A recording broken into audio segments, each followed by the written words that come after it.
शुक्लां भरतरं विष्णुं शशिवर्णं चतुर्भुजं प्रसन्नवदनं ध्यायेत् सर्वविघ्नोपशान्तये।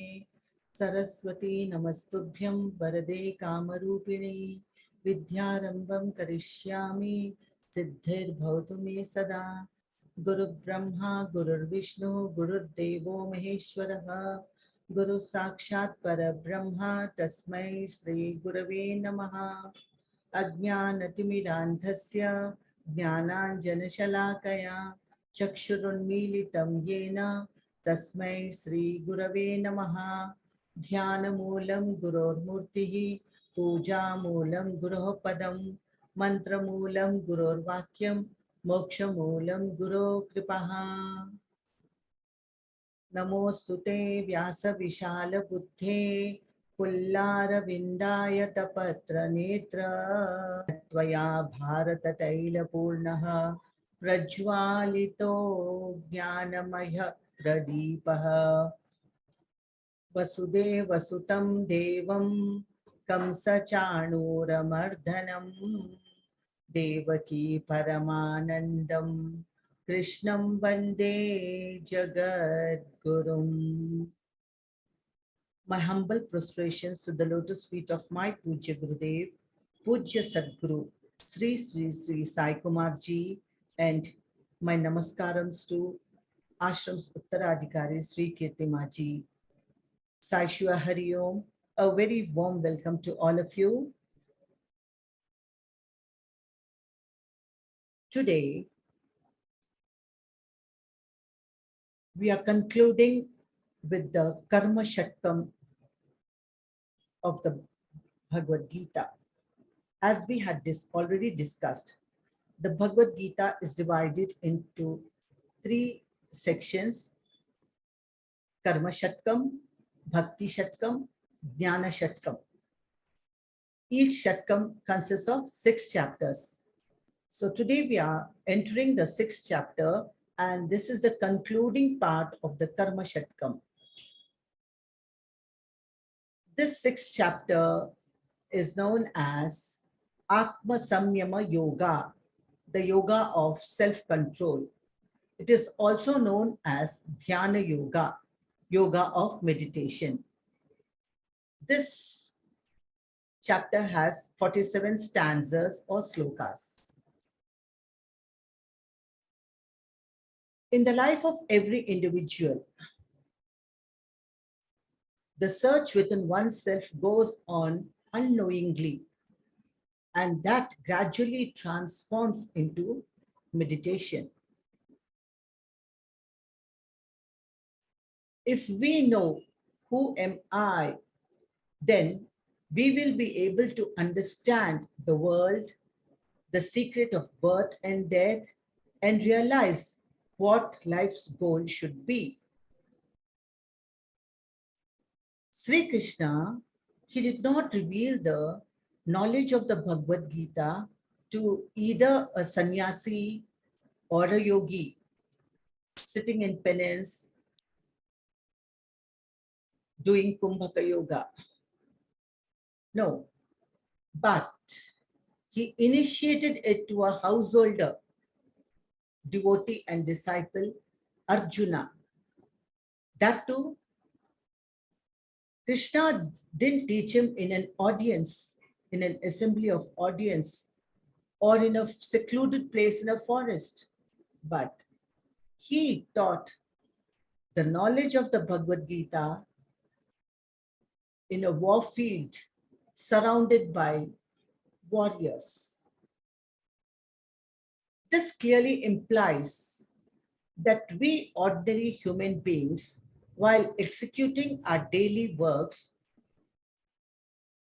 we have to do our yoga sadhana also. Along with our daily routine, we have to follow the scriptural injunctions and do yoga sadhana. Mind is a barrier to attain the self, and this chapter deals with how to meditate, how to concentrate, and how to dissolve the mind.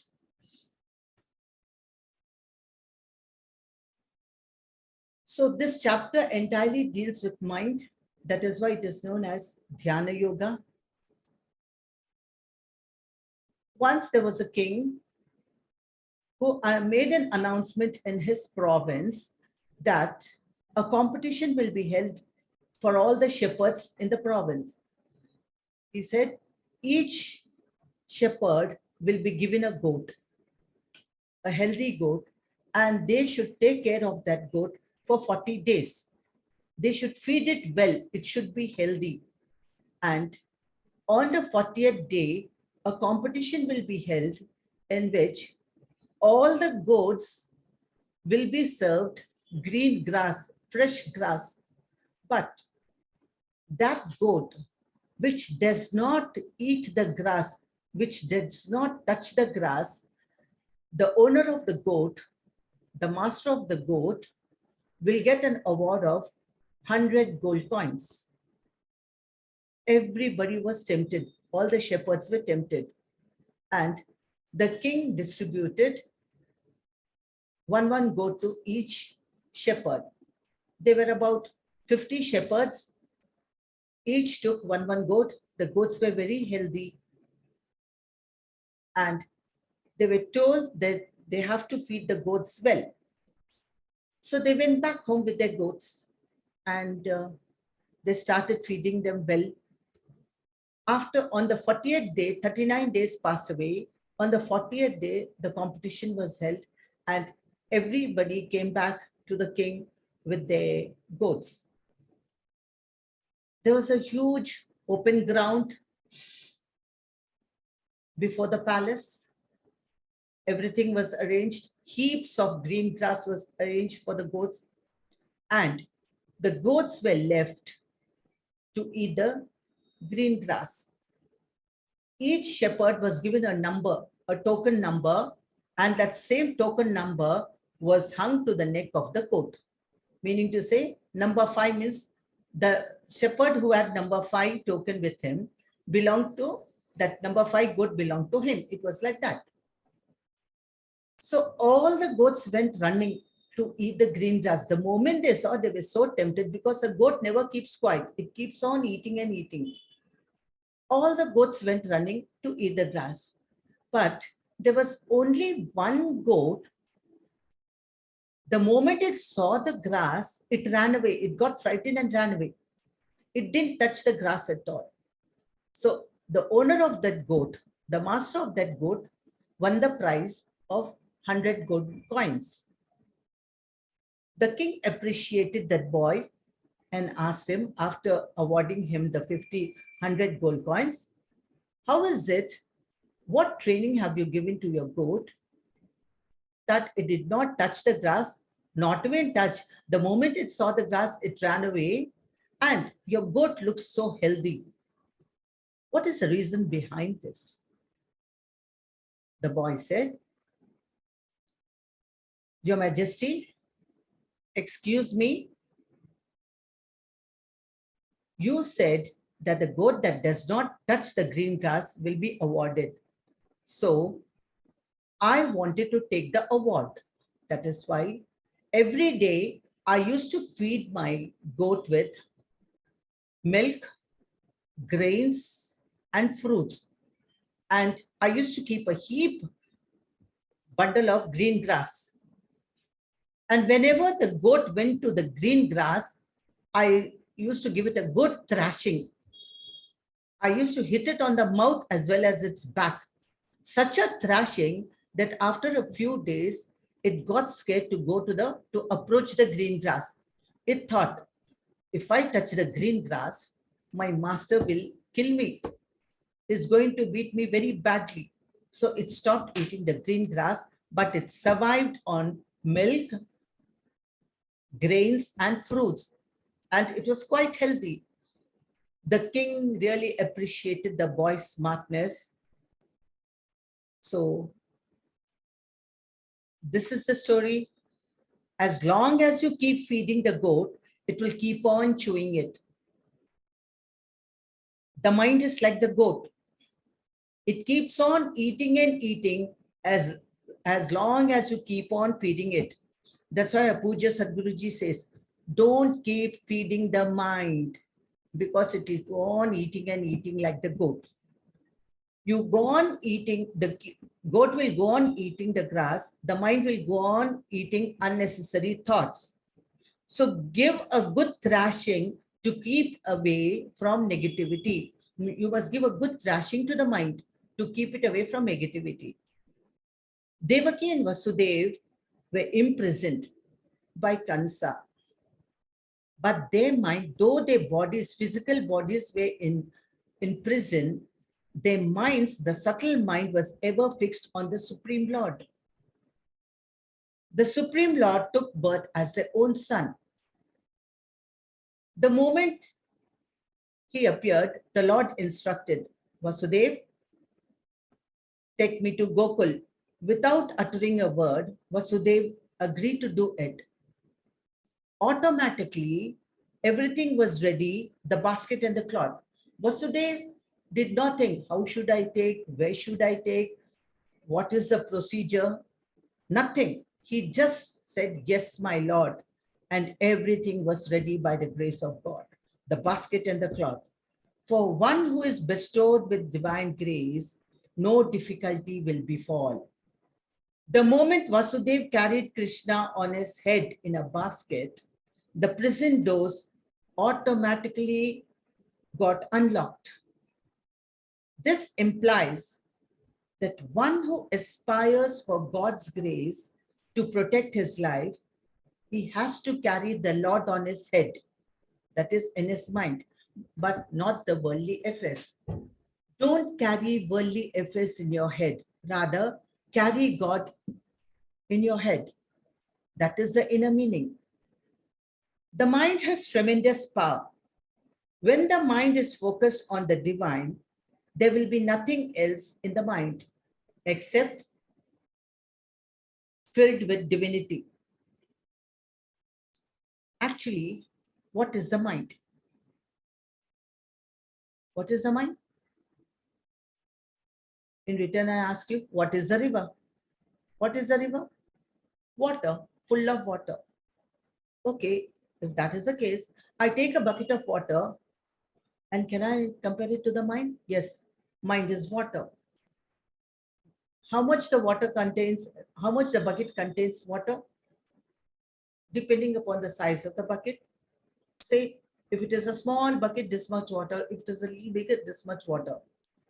Then what is it? How can you compare it to water? Flowing water. Incessant flow of the river. Incessant flow of water is the river. Even so, incessant flow of thoughts is the mind.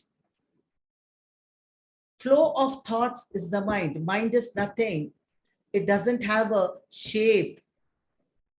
It is nothing but thought flow.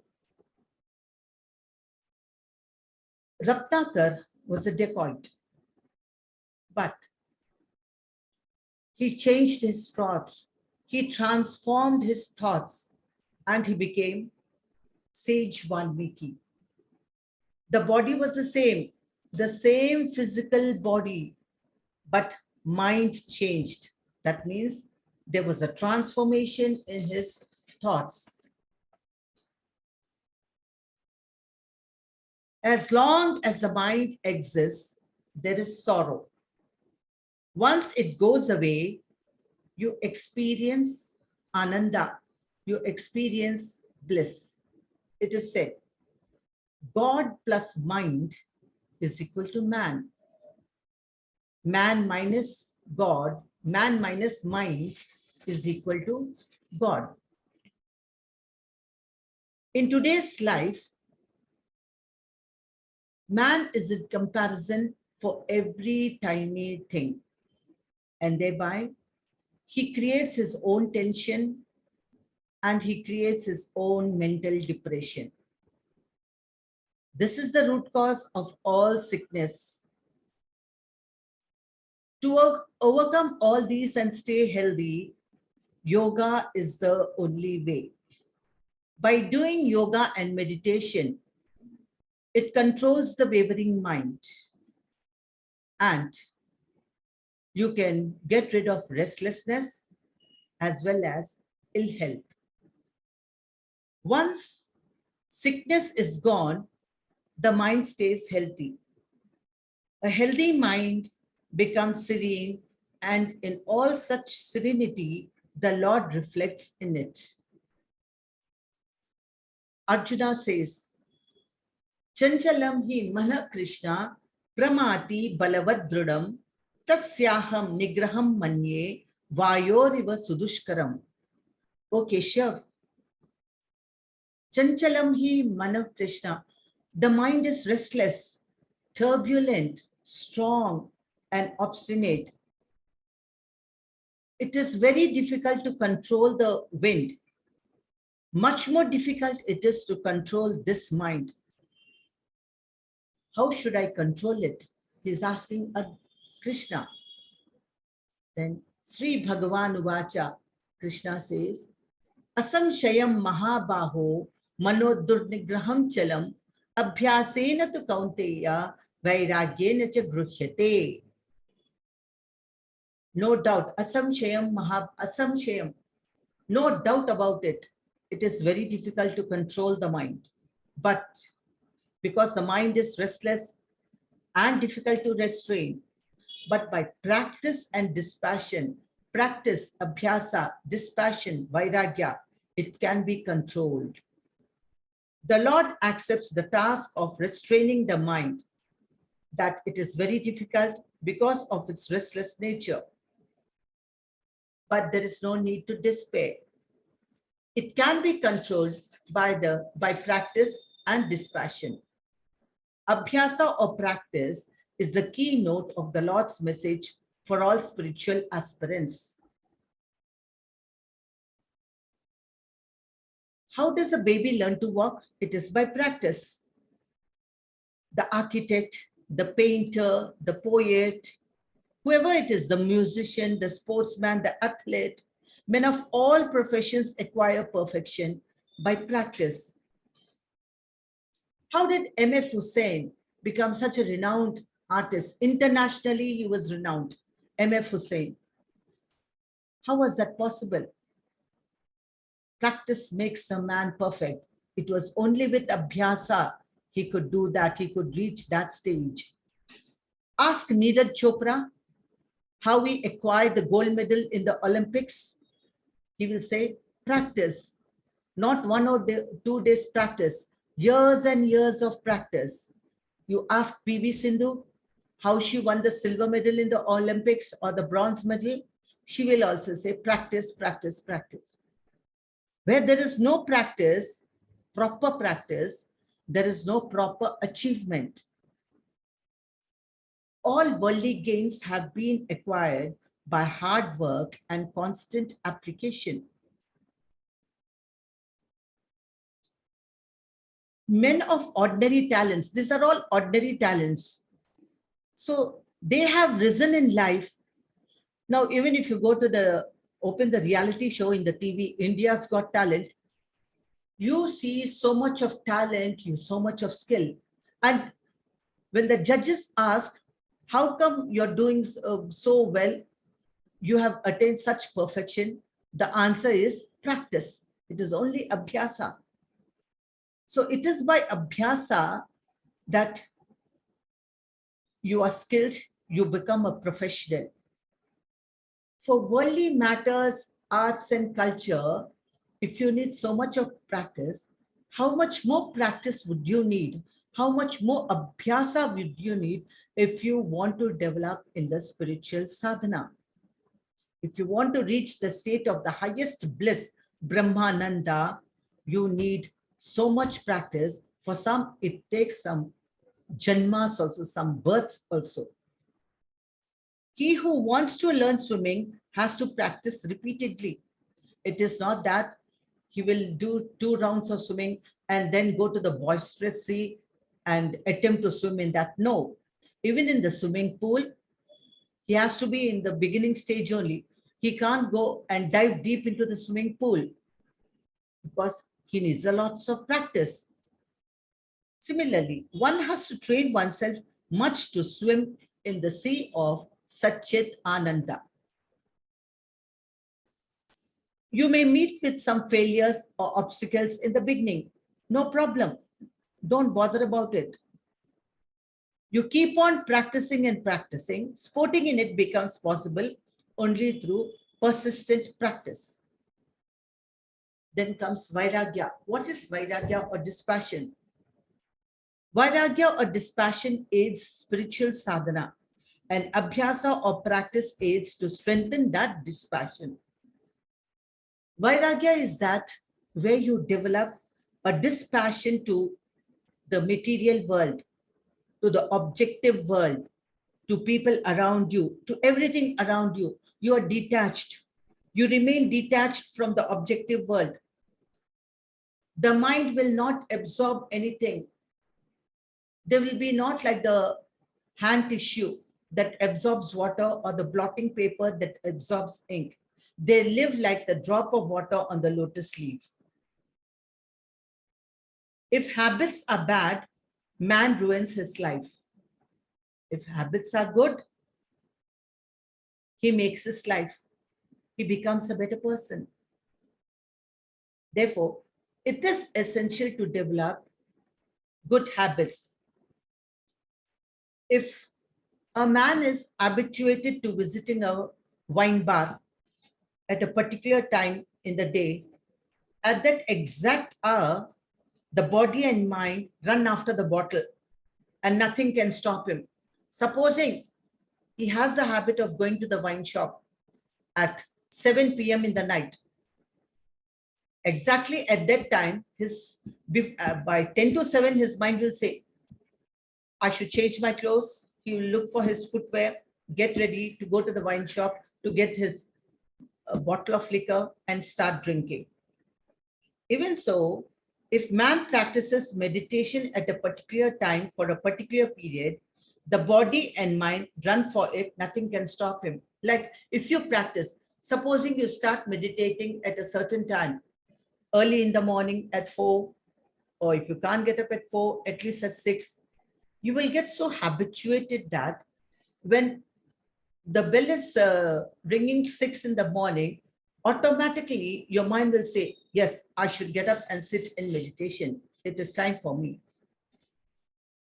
When it is performed systematically and regularly, it becomes automatic, and afterwards, no effort is needed to coax the mind and the body to do it. In the beginning, you need a little practice, but once you get acquainted with it, there is no need for practice. Because, for example, now you keep humming a song. You say some nice song has being played, say Sami Sami, some song. How is it that you keep humming it? You have heard it once, that gets fixed in the mind because you have a liking for it. It gets fixed in the mind. Even so, if you have a liking, an inclination towards meditation, automatically you will get up at 6 o'clock and start meditating. As meditation becomes deeper and deeper by day practice, the joy felt at that time is so precious, you cannot explain. That man does not care to think of anything else. He'll say, come what may, no, I will do my meditation. I will sit in meditation. He is absorbed in it. Now, in your puja altar, in your puja place, you light a lamp. And what you do? You put a glass chimney around it so that the lamp doesn't flicker with the wind.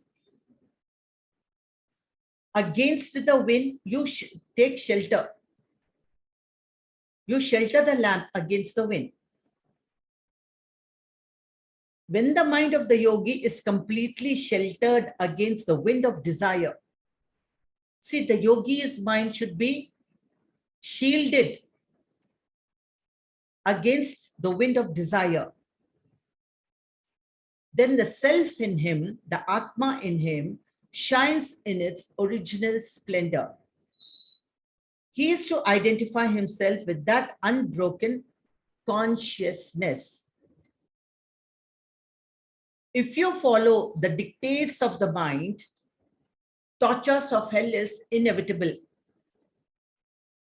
You will face all suffering and misery, nothing else. But if the mind obeys your command, then there will be heaven on earth. The mind should obey the commands of the intellect, but you should not obey the dictates of the mind. This is what our Puja Sadhguruji says. When the mind is oscillating, it keeps on moving. You know, oscillation of the clock. When it is oscillating, you can't meditate because it is moving and moving. Mind is like a monkey which keeps jumping about. Not an ordinary monkey, a monkey which has drunk liquor and a scorpion has bit it. Imagine the state of that monkey. It gets intoxicated with liquor. On top of it, a scorpion has bit it. And the sting of the scorpion and this intoxication of the liquor both make him jump and dance. And mind is like such an intoxicated monkey. The mind can be compared to a common fly also. Once it sits on good things, again on some filth. The wind creates the storm in the sea. Similarly, the wind of desires creates commotion in the mind. So it is only desirelessness. That is why they say, get rid of kama and krodha. Kama means desires. The most important thing is you have to get rid of all your desires. Then only you can move forward in the spiritual path. Close the door of the mind. Shut the windows of your senses. Retire into the inner chambers of your heart. And then you can enjoy the illimitable bliss therein. To enjoy this bliss, Buddha sacrificed his kingdom and all the royal pleasures.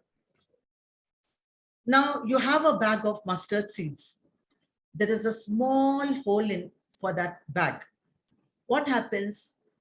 All the mustard seeds get scattered on the ground. They are so tiny, mustard seeds. Likewise, that mind which is dissipated in worldly things does not come under easy control.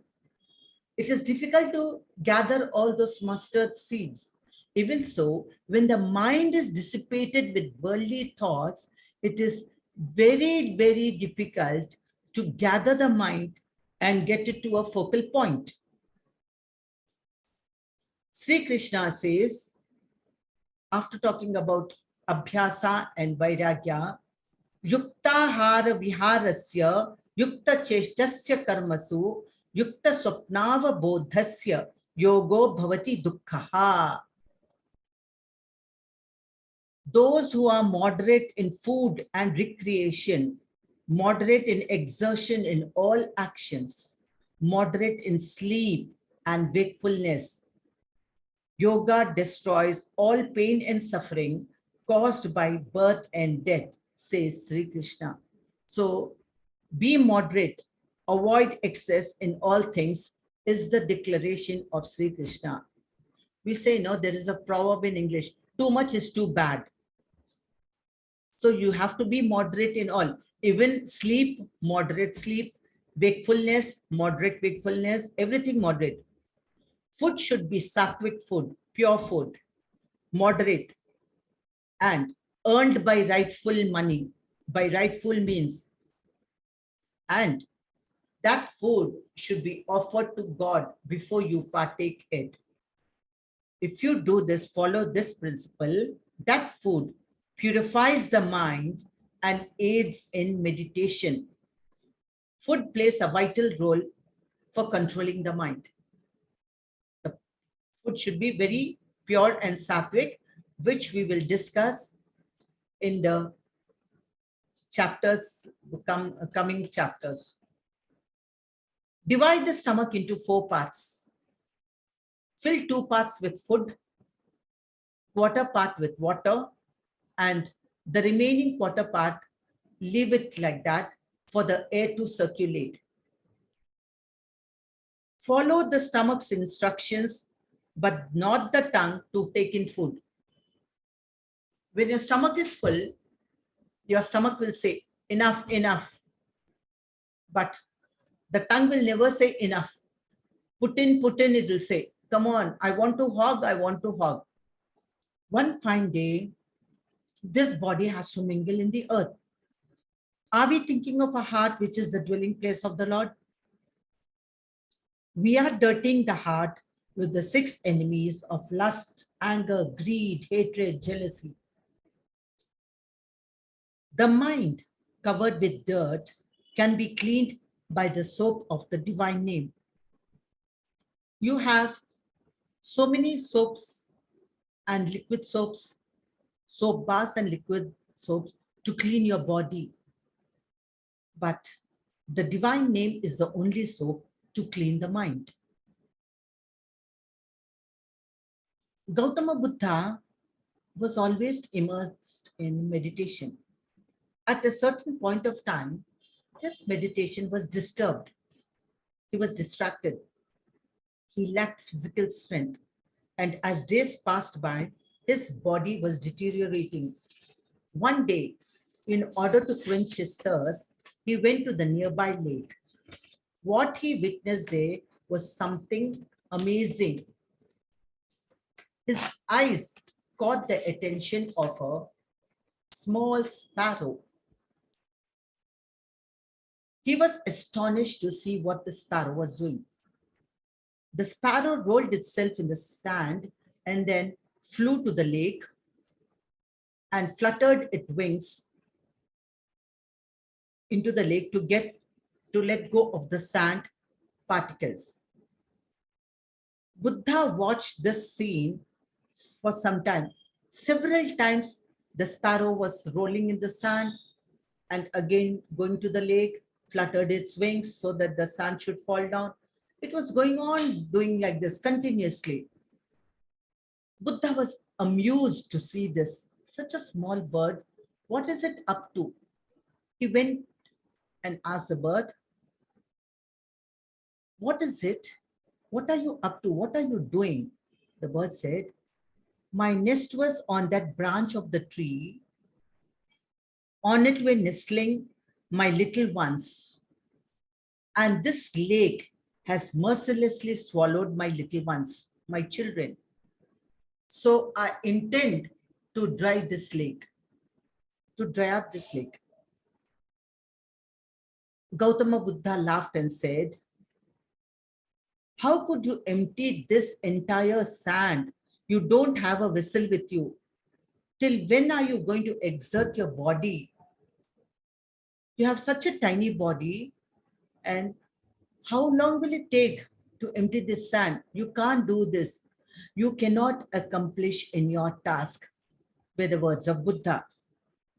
The bird responded, even if I'm unable to succeed in this birth, in my next birth, I will see that I dry up this lake. And answering this, the little bird continued its task.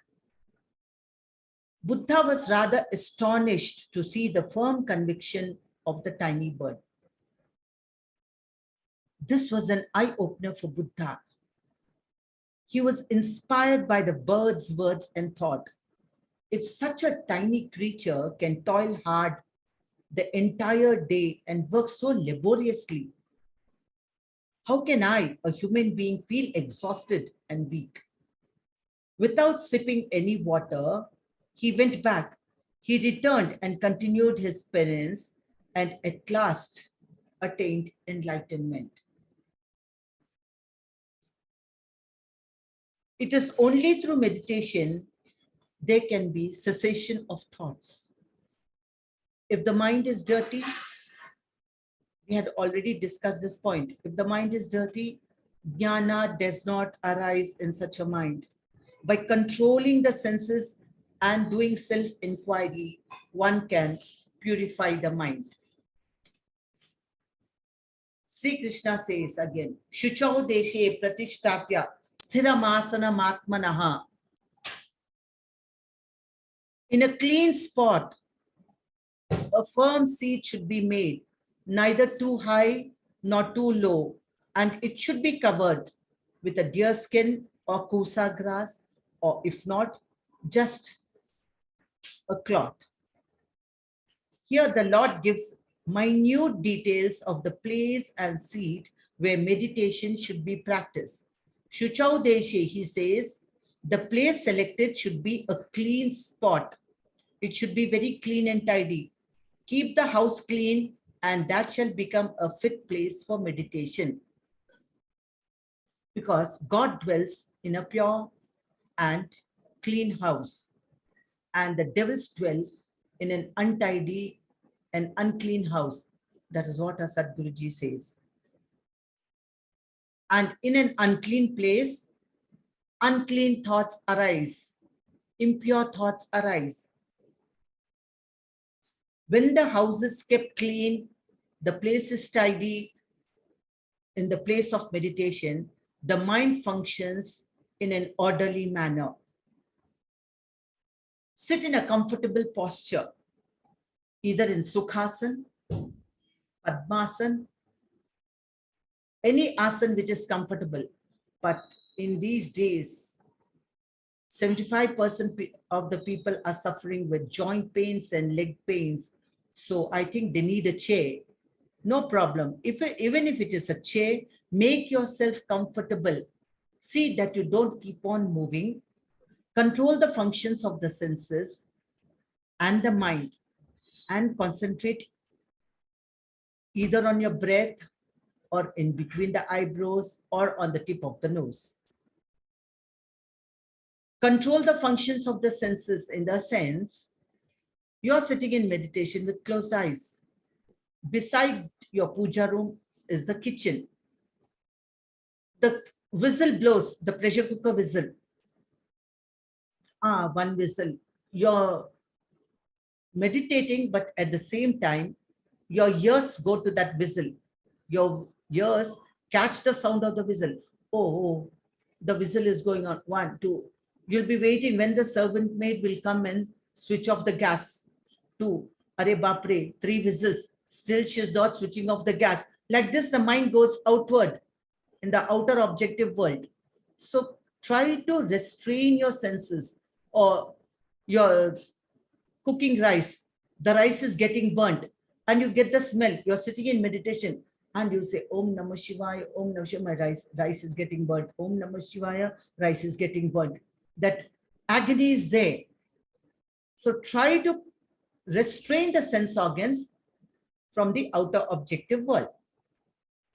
By doing so, the mind is purified. It is in a pure state of mind that the self is reflected. The most important thing for an aspirant is to practice Ashtanga Yoga. What is Ashtanga Yoga? In the Shastra, it says it, Yama, Niyama, Asana, Pranayama, Pratyahara, Dharana, Dhyana, and Samadhi. These are the 8 Ashtangas. Yama, what is Yama? Internal cleansing, Antarshuddhi. And you should follow the practice of ahimsa, truth, celibacy. Abstain from all wrongdoings in thought, word, and deed. That is Yama. Niyama, maintain cleanliness of the body. Practice penance, always be happy, and feel the omnipresence of the Paramatma. External cleansing. This also refers to Bahya Shuddhi. Then asana, sit in any comfortable posture. The most important is pranayama. What is pranayama? Pran plus ayam is equal to pranayama. It is an extension of the prana shakti, the vital life force. Pranayama is nothing but the holding of the prana through rhythmic breathing. It is prana that links the mind and the Atma and enables the aspirant to wash away his or her negative deeds or sins. The practice of pranayama every day for at least half an hour not only clears our arteries and increases blood circulation, it also helps to purify blood. There is more of oxygenation in the blood. It helps to clear our flaws, cleanses the mind of all its impurities, and acquire knowledge. It flushes out all the toxins from the body, keeps us free from diseases, controls high BP, anger, enhances memory power, keeps mental depression at bay. So many benefits with pranayama. You can maintain 90% of your health with pranayama.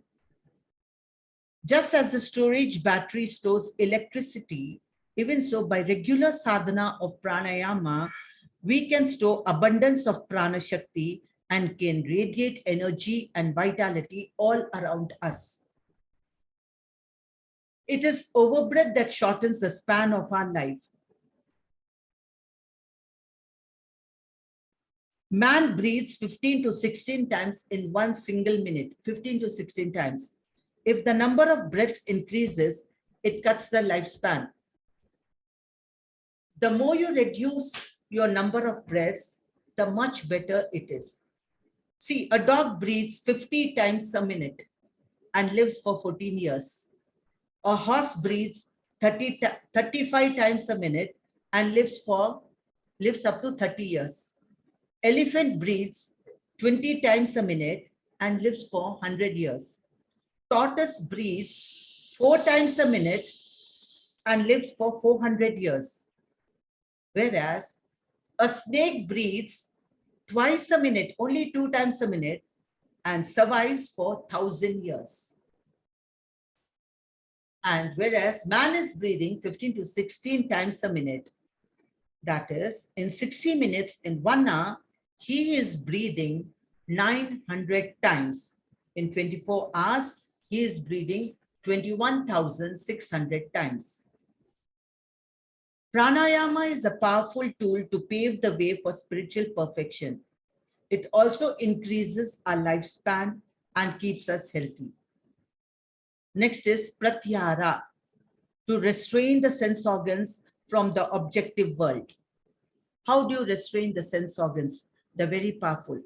In the 𝑣𝑉𝑒𝑘 Adi Shankaracharya says, 𝘠𝘩𝘪𝘴 𝘕𝑗 𝘕𝑟𝘗𝑚𝑎𝑝𝑢 𝑠ْवَगुणेन बद्धाः kuranga matanga patanga meena bringanaraha 𝘠𝘩𝘪𝘴 kim. He says, all the 5 sense organs, 𝘠𝘩𝘪𝘴 𝘕𝑗 kuranga matanga patanga, kuranga, deer, matanga, elephant, patanga, the firefly, meena, fish, bringa, the bumblebee. All these 5 creatures get attracted to one sense organ and they lose their lives. 𝘠𝘩𝘪𝘴 kim is that kuranga matanga patanga meena bringa naraha, O naraha, O man, what is your state? Because you are a slave to all these 5 sense organs. So what is your state of affairs?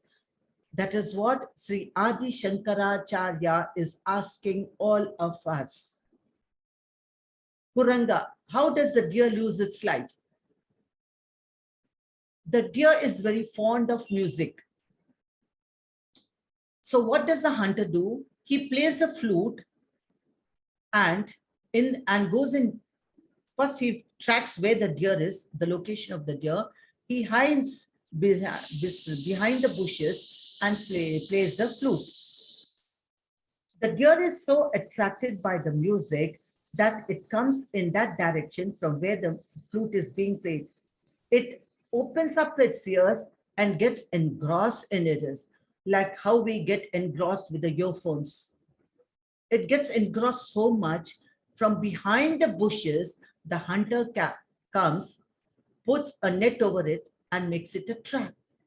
This is how the deer loses its life. Shabda, with what? Shabda. Shabda means ears. With what do you hear shabda? Sounds, ear. Sparsha, next is sparsha. Kuranga, matanga, elephant.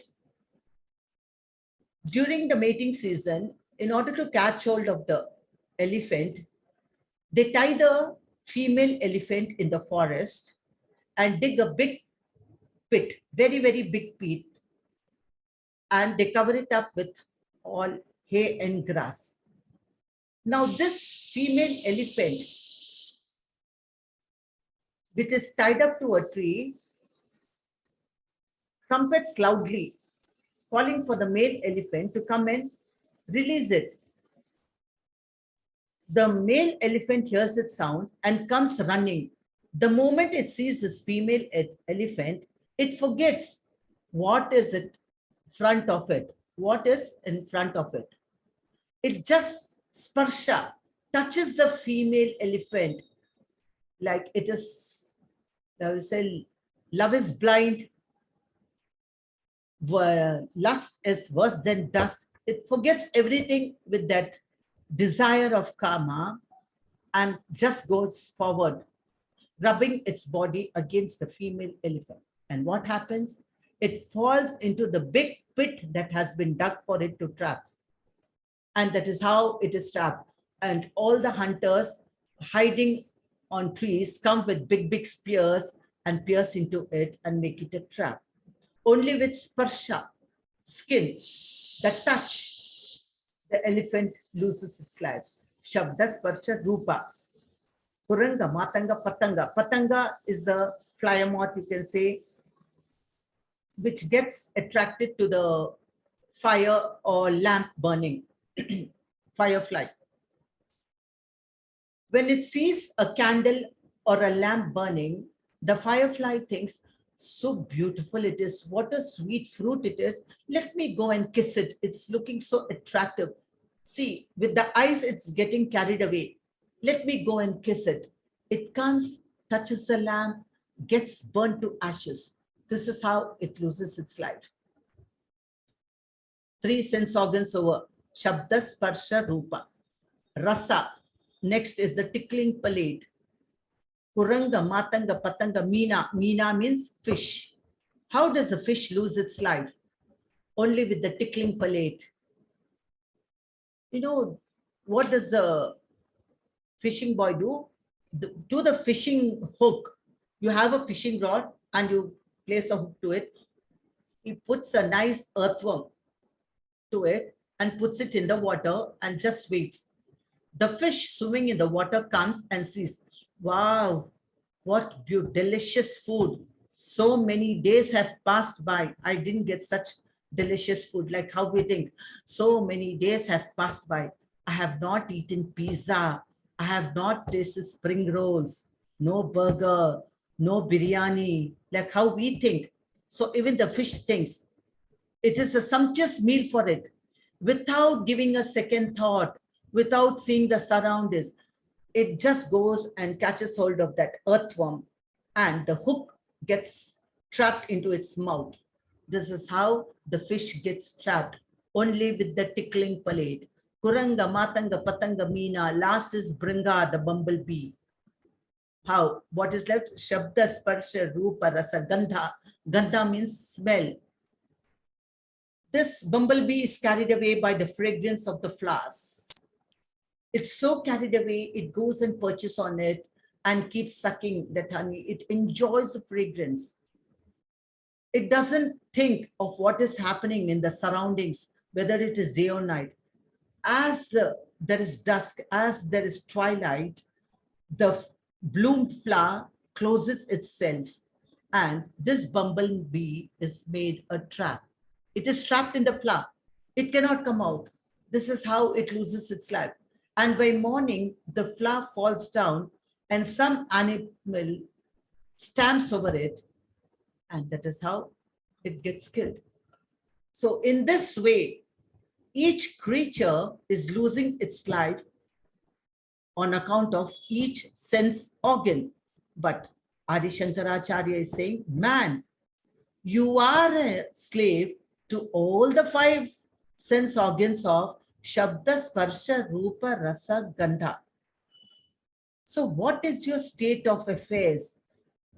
Take care, beware. This is what he's saying. So we have to withdraw the senses from the outer objective world. Like in the 2nd chapter, 𝘤𝘠𝘠𝑚 just as a tortoise withdraws its limbs into its shell, we have to withdraw our senses from the sense objects while doing meditation. You must pamper the senses. In so many births you have attained, in every, whatever you wanted, I have given you. You have eaten so much. You have seen whatever you wanted to see, you have seen. Whatever you wanted, I have given you. Please, you must make a request, at least for this 10 minutes. Please obey my orders. Please become internal. Don't disturb me. Don't go extrovert. Don't go behind my saying. Please, you request the sense organs and the mind. So that is pratyahara, to restrain the sense organs from the objective world. Then dharana. Dharana is to control the mind. Until and unless you restrain the sense organs, you cannot control the mind and bring it to a focal point. Then dhyana. What is dhyana? We are talking about it. Meditation. You to concentrate the mind and merge it in Atma. And last but not the least is samadhi, to constantly be in meditation and merge in Atma. Samadhi. This is samadhi. You know, fill the mind with the chanting of Om to control the wavering mind. Meditation is a great technique. A jnani may have a body, but he is not confined to the body.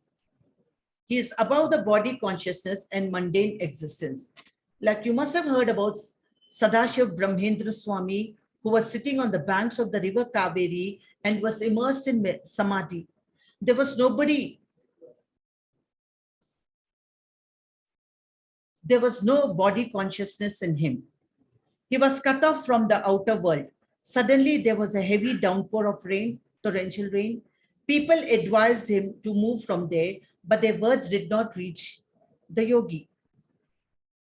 How could he not hear their call? His sense organs and mind had turned inwards.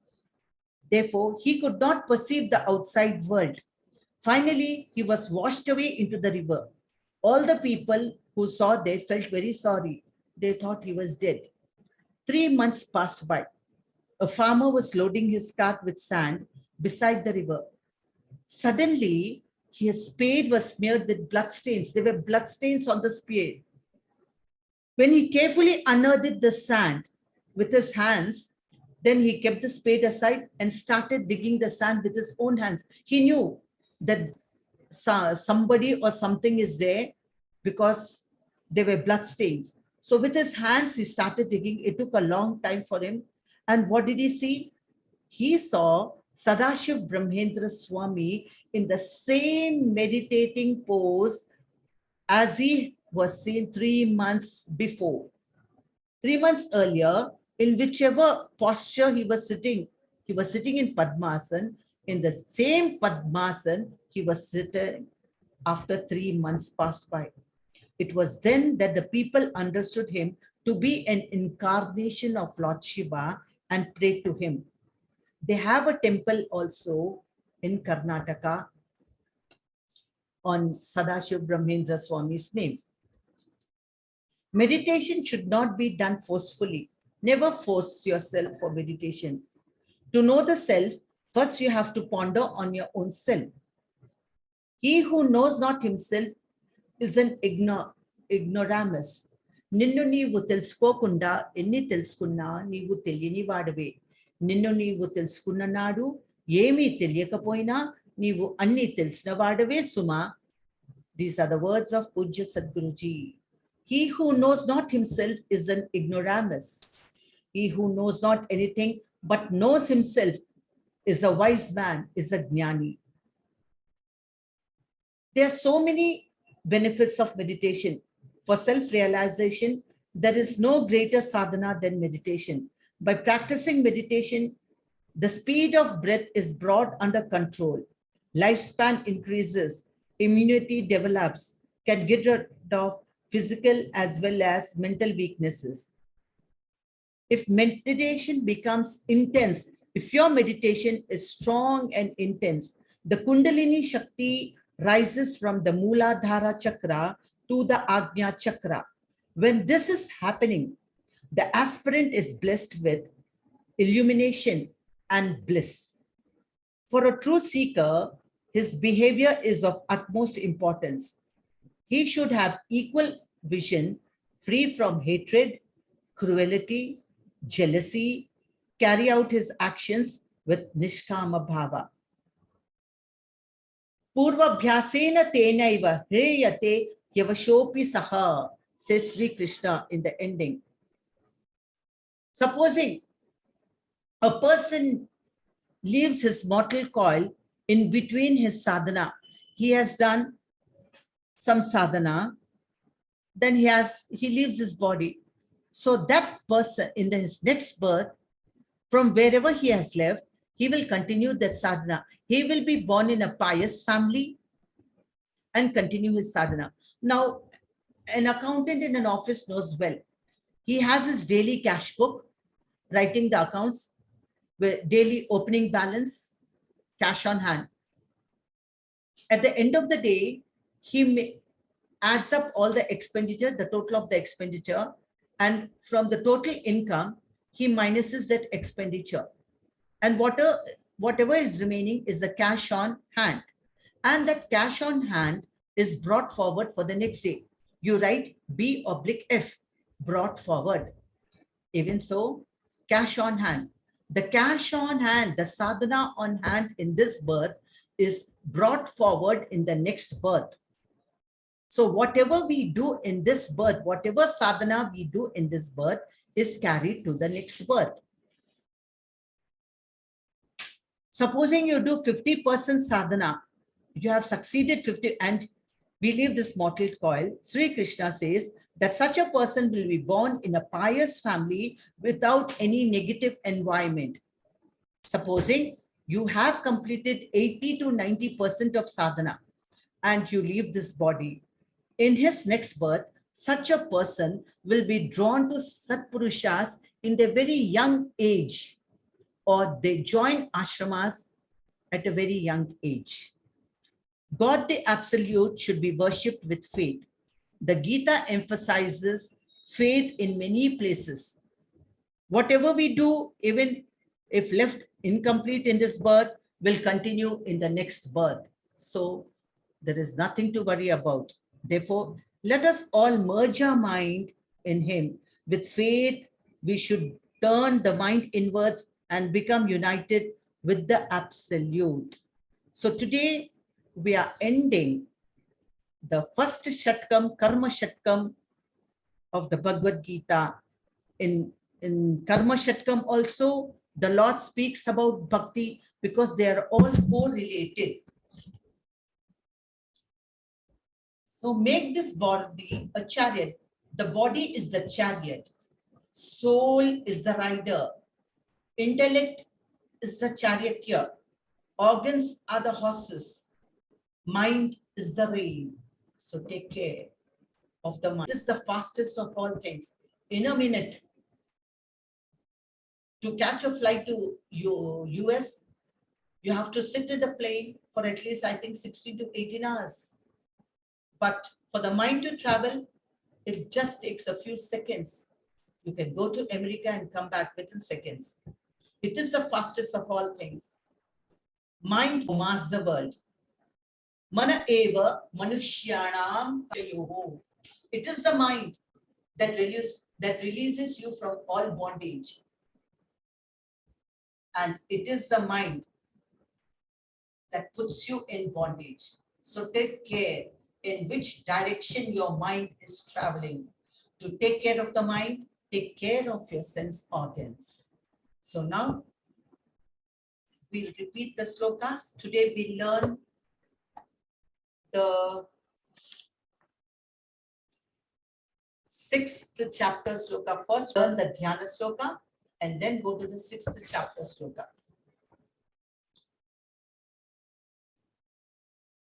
Bhishma-Drona Tata 𝘕𝘕𝘓𝑗ala Gandhara-Neelotpala शल्यग्राहवती कृपेण वह्नि शल्यग्राहवती कृपेण वह्नि कर्णेन वेलाकुला. कर्णेन वेलाकुला. Now we'll repeat it 3 times. भीष्मद्रोणतटा जयद्रथजला भीष्मद्रोणतटा जयद्रथजला भीष्मद्रोणतटा जयद्रथजला भीष्मद्रोणतटा जयद्रथजला गान्धारनीलोत्पला गान्धारनीलोत्पला गान्धारनीलोत्पला गान्धारनीलोत्पला शल्यग्राहवती कृपेण वह्नि शल्यग्राहवती कृपेण वह्नि शल्यग्राहवती कृपेण वह्नि शल्यग्राहवती कृपेण वह्नि कर्णेन वेलाकुला कर्णेन वेलाकुला कर्णेन वेलाकुला कर्णेन वेलाकुला भीष्मद्रोणतटा जयद्रथजला गान्धारनीलोत्पला शल्यग्राहवती कृपेण वह्नि कर्णेन वेलाकुला भीष्मद्रोणतटा जयद्रथजला गान्धारनीलोत्पला शल्यग्राहवती कृपेण वह्नि कर्णेन वेलाकुला. Now 6th chapter sloka. असंशयं महाबाहो असंशयं महाबाहो असंशयं महाबाहो असंशयं महाबाहो मनो दुर्निग्रहं चलम् मनो दुर्निग्रहं चलम् मनो दुर्निग्रहं चलम् मनो दुर्निग्रहं चलम् अभ्यासेन तु कौन्तेय अभ्यासेन तु कौन्तेय अभ्यासेन तु कौन्तेय अभ्यासेन तु कौन्तेय वैराग्येन च गृह्यते वैराग्येन च गृह्यते वैराग्येन च गृह्यते वैराग्येन च गृह्यते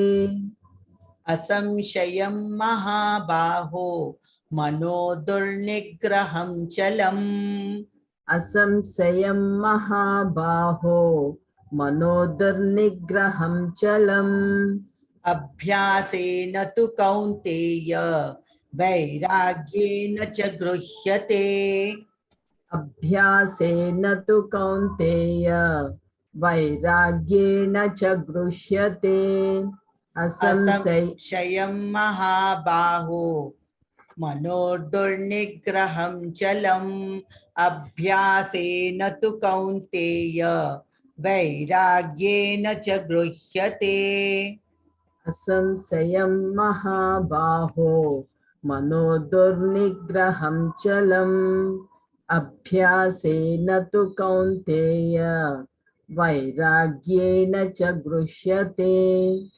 Now we'll repeat from the beginning, from the Dhyana slokas. Om Parthaya. Start.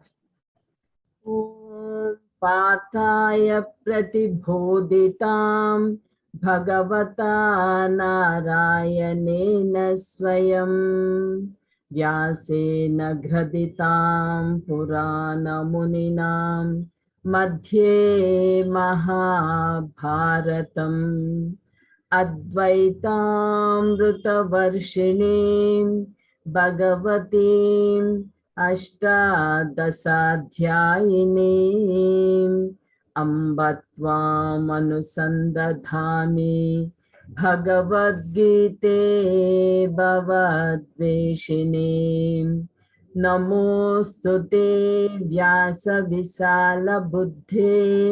पुल्लारविन्दायतपत्रनेत्र येन त्वया भारततैलपूर्णः प्रज्वालितो ज्ञानमयः प्रदीपः प्रपन्नपारिजाताय स्तोत्रवेत्रैकपाणये ज्ञानमुद्राय कृष्णाय गीतामृतदुहे नमः। सर्वोपनिषदो गावो दोग्धा गोपालनन्दनः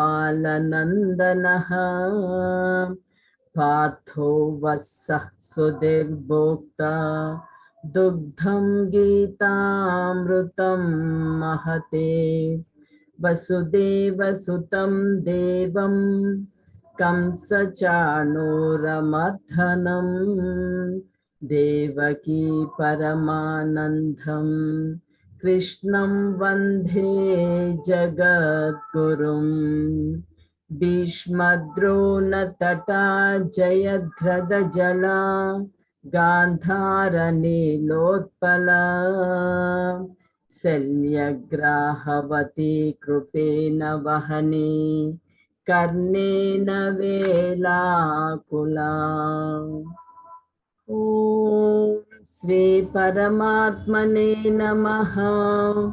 अथ श्रीमद्भगवद्गीता धृतराष्ट्र उवाच धर्मक्षेत्रे कुरुक्षेत्रे समवेतायुयुत्सवः मामकः पाण्डवाश्चैव किमकुर्वत सञ्जय। अर्जुन उवाच न काङ्क्षे विजयं कृष्ण न च राज्यं सुखानि च किं नो राज्येन गोविन्द किं भोगैर्जीवितेन वा। श्रीभगवानुवाच जातस्य हि ध्रुवो मृत्युः ध्रुवं जन्म मृतस्य च तस्मादपरिहार्येऽर्थे न त्वं शोचितुमर्हसि।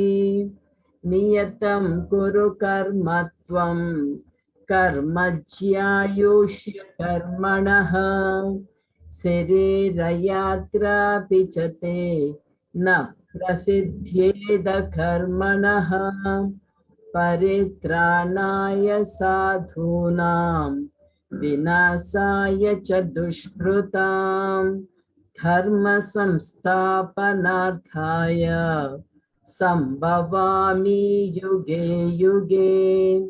संन्यासः कर्मयोगश्च निःश्रेयसकरावुभौ तयोस्तु कर्म संन्यासात् कर्मयोगो विशिष्यते। असंशयं महाबाहो मनो दुर्निग्रहं चलम् अभ्यासेन तु कौन्तेय वैराग्येन च गृह्यते। Okay, we'll end this session with a prayer. Om Sarve Bhavantu Sukhinah Sarve Santu Niramaya Sarve Bhadrani Pashyantu Ma Kaschid Dukkha Bhag Bhavet. Om Shanti Shanti Shanti. Hari Om Tat Sat.